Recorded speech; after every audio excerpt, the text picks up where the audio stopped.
What's up, you guys? It's been an awful long time since we've spoken out about Teen Mom OG star Amber Portwood and her latest boyfriend. Sadly, this is not happy news. If you recall, the last time I spoke to you guys about Amber's boyfriend Andrew, I was telling you about the restraining orders that were uncovered about him, filed by two different women, alleging that he did some pretty crazy, scary things, including stalking them, throwing rocks at their windows, going undercover to like pop up on them at work and stuff like he, according to them, is some sort of freak show. So they both filed separate restraining orders and had really crazy tales to tell about him.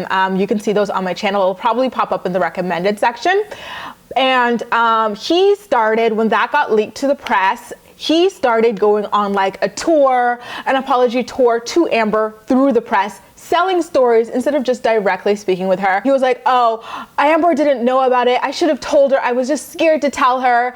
But this is me telling her now through you, right or online, once this check clears, that I'm sorry, Amber, that I did not tell you about my violent, stalking, abusive past. By the way, those women are crazy. They're liars, especially that last one. She was the worst girlfriend I ever had. Yeah, we still keep in touch to this day and talk regularly, but she's a psycho. You would honestly think that after all the stuff that Matt Bayer put Amber through, she would take the first red flag this time around and kick Andrew to the curb and just focus on spending more time with her daughter Leah. But of course, she wouldn't be our Ambi if she did the logical thing. She actually took Andrew on a vacation, from what exactly I don't know, with her to Hawaii. And now, even more dramatic information is coming out about him via RadarOnline.com. Radar actually uncovered court documents that show that he was arrested and charged with possession of firearms. The exact findings were obtained from the Superior Court of California for Los Angeles County.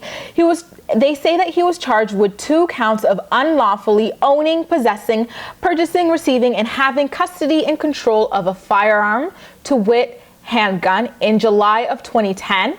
They're also saying that he was charged with possession of a rifle by a felon. And a direct quote from the court papers say, possession of a deadly weapon was committed by Andrew Glennon, who did unlawfully manufacture, cause to be manufactured, impose into the state of California, keep for sale, offer and expose for sale, and give, land, and possess an instrument and weapon of the kind commonly known as a billy. As if that wasn't enough to make your head spin, he was also charged in possession of metal knuckles. He posted $170,000 bail after he was caught by, I think it was Malibu Patrol. He was also later found not guilty of the charges and they were dismissed. But you guys remember, not guilty does not mean that he did not do it. It just means that he had a bomb-ass defense lawyer. When you really think about all of this, all of these firearms that he allegedly owned and possessed, and the fact that he also had metal knuckles, just knowing that he had all of that is freaky, because he, as a felon, knows that it's not something that he's allowed to have. And so the fact that he would just disregard the law like that, like so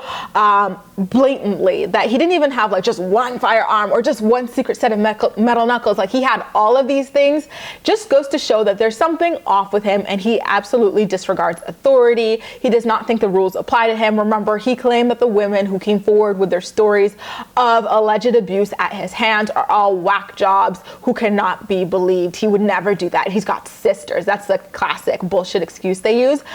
But to also know that all of these weapons he had were also during the time frame when he was allegedly stalking and harassing these women makes it all the more scary, right? Like, can you imagine a person having restraining orders, allegations of domestic abuse? Women are claiming that this man is throwing rocks at their windows, demanding that they open them and like give him the time of day. He is allegedly going undercover as like flower delivery men just to get into people's offices. Amber unfortunately seems to only be capable of attracting abusive men, which is really sad.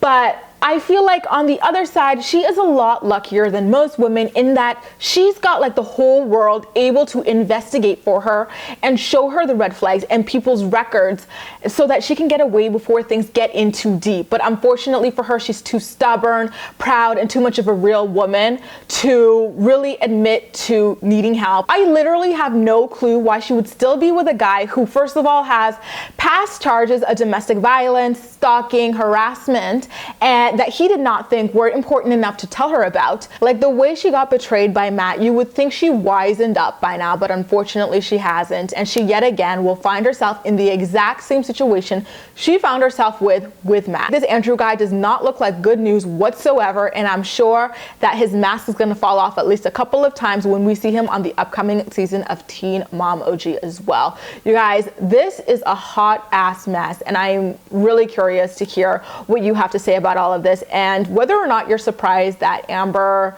once again refuses to listen to all of the warning signs, to see the red flags, and has instead chosen to go down a really dark and dangerous path yet again so soon after escaping from an abusive relationship. I'm just so sad for her and scared for her because it just does not look good. Share all of your thoughts and opinions in the comment section down below, and as usual, we'll chat. You can also like this video, subscribe for more, feel free to share it with your friends as well, and follow me across social media where I absolutely love chatting with you. That's all for now. Thank you so much for watching, and I'll see you next time.